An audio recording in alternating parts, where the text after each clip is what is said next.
ایک سوال ہے، تجوید سیکھنے کے لیے کون سی کتاب پڑھنی چاہیے؟ پہلی بات ہے کہ تجوید سیکھنے والا شخص جو ہے وہ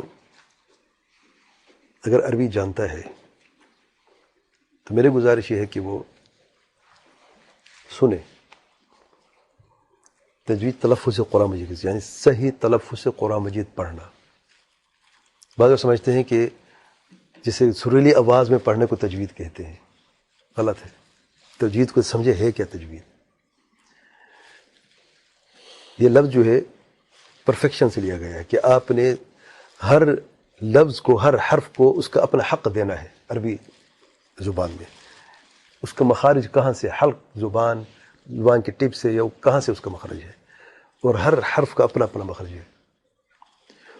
کس طریقے سے لفظ آپ نے پڑھنے ہیں، یہ اصل معنی تجوید کا۔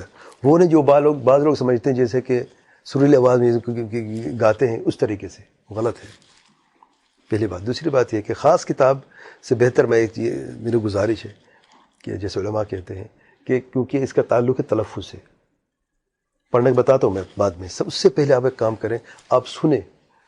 جب آپ تلاوت سنتے ہیں تو آپ اس جیسی پڑھ بھی سکتے ہیں۔ جب آپ صرف کتاب سے پڑھتے ہیں تو تطبیق مشکل ہو جاتی ہے۔ ایک چیز آپ سنتے ہیں، حرف الحا، اب پڑھ تو لیا کہ ہا جو ہے کیسے ملتا ہے، اور پھر اخفاء کیا ہوتا ہے، اقلاب کیا ہوتا ہے، اظہار کیا ہوتا ہے، یہ سب ایک جیسے ہم کہتے ہیں نا انفارمیشن ہے، ایک علمی بات ہے، ہونی چاہیے، اچھی بات ہے۔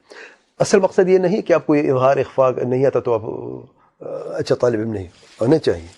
اگر آپ اس میں تو ماسٹر ہیں پڑھنے میں، لیکن آپ تطبیق میں پڑھنے میں آپ غلطی کر جاتے ہیں تو کیا فائدہ اس علم کا؟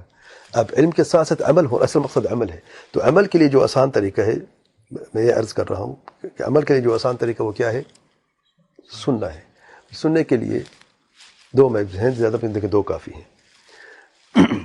ایک شیخ عبداللہ بصفر، شیخ عبداللہ بصفر کی جو ہے وہ 3 مرتبہ قرات کرتے ہیں۔ چھوٹے بچوں کے لیے کیسٹیں موجود ہیں، اب سی ڈی بھی آ گئی ہے، آسانی سے آپ لگائیں اور ایک آیت کو 3 مرتبہ پڑھتے ہیں۔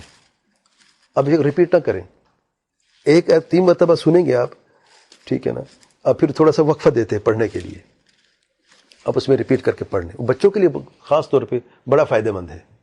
آخری جو 3 پارے ہیں وہاں سے شروع کرتے ہیں، بے شک بچے کو لگا دیں، اور گھر میں اگر آپ خود بھی، اگر آپ کی عربی ٹھیک نہیں، آپ ٹھیک طریقے سے نہیں پڑھتے، بڑا آسان طریقہ ہے۔ اور دوسرے جو ہیں شیخ علی الحذیفی حفظہ اللہ، شیخ علی الحذیفی جو ہے ان کی بھی بڑے پیارے طریقے کی قرات ہے، بڑے الفاظ بڑے آسانی سے، اور آپ یعنی آسانی سن بھی سکتے ہیں اور پھر تطبیق بھی پڑھ بھی سکتے ہیں آسانی سے۔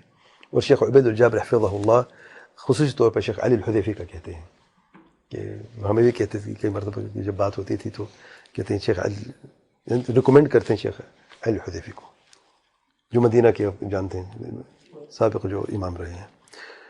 کتابوں میں سے مختلف جو میں سمجھتا ہوں، جو میں نے بھی پڑھی ہے، جو عربی کتابوں کو جو سلیبس اسکول کا، جیسے ہمیں فقہ میں آسان فقہ بھی پڑھی تھی، اسی میں سے ہم نے، آپ کو پتہ کتنی پیاری ہے، اور